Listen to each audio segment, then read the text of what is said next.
Shalom, saudara dan saudari yang terkasih dalam Tuhan kita Yesus Kristus. Marilah kita luangkan waktu beberapa menit untuk berkencan dengan Tuhan saat ini, agar dari hari ke hari kita semakin dekat dengan Tuhan, sehingga hidup kita semakin diberkati dan menjadi berkat. Pembacaan dari kitab Yosua bab 7 ayat 20 sampai dengan 21. Lalu akan menjawab Yosua katanya, "Benar, akulah yang berbuat dosa terhadap Tuhan Allah Israel. Sebab beginilah perbuatanku. Aku melihat di antara barang-barang jarahan itu jubah yang indah buatan Sinear dan 200 sikal perak dan sebatang emas yang 50 sikal beratnya. Aku mengingininya, maka kuambil semuanya itu disembunyikan di dalam kemahku dalam tanah, dan perak itu di bawah sekali." Demikianlah sabda Tuhan, syukur kepada Allah. Saudara dan saudari yang terkasih dalam Tuhan kita Yesus Kristus, ketika melihat anaknya berbohong, seorang ibu menjadi heran. Dia pun bertanya kepada temannya, "Mengapa anak saya bisa berbohong ya? Siapa yang mengajarinya?" Temannya menjawab, "Dia melihat teman-temannya, dia pun melihat tayangan-tayangan di media sosial. Dari situ dia tahu bagaimana berbohong."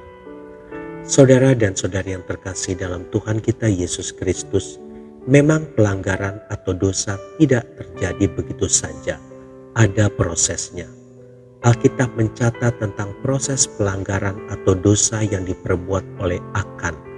Ada 3 tahap yang disebutkan di sini yang menunjukkan proses pelanggaran atau dosa tersebut, yaitu pertama, melihat. Tidak bisa dipungkiri bahwa kadang tanpa sengaja seseorang melihat sesuatu yang bisa membawanya ke perbuatan dosa. Sangat mungkin bahwa Akan tidak hanya selintas melihat barang-barang itu. Itu artinya bahwa istilah melihat di sini lebih dari sekadar melihat. Mungkin lebih tepat dipahami dengan istilah memerhatikan. Kedua, mengingini. Ini sama artinya dengan menyenangi atau menyukai.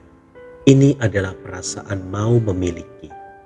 Ketika tahap melihat itu tidak dihentikan, maka timbul keinginan dalam diri seseorang untuk memiliki atau merasakan. Perintah ke-10 tegas menyatakan semua larangan untuk seseorang mengingini sesuatu yang bukan miliknya.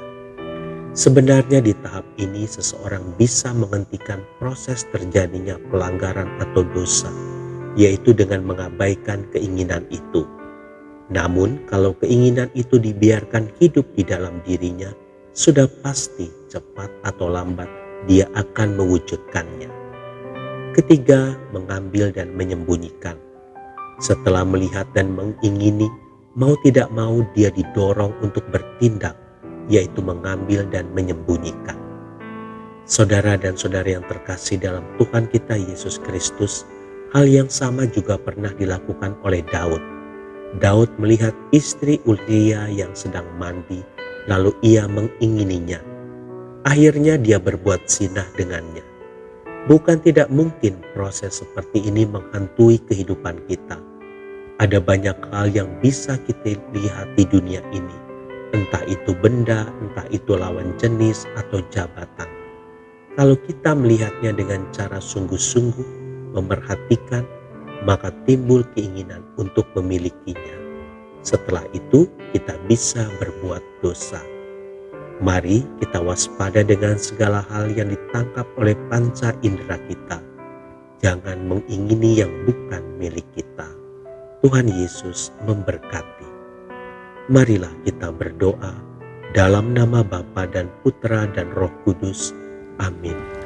Tuhan Yesus, lepaskan dari pikiranku keinginan untuk memiliki barang orang lain dengan cara yang tidak benar. Amin. Dalam nama Bapa dan Putra dan Roh Kudus. Amin.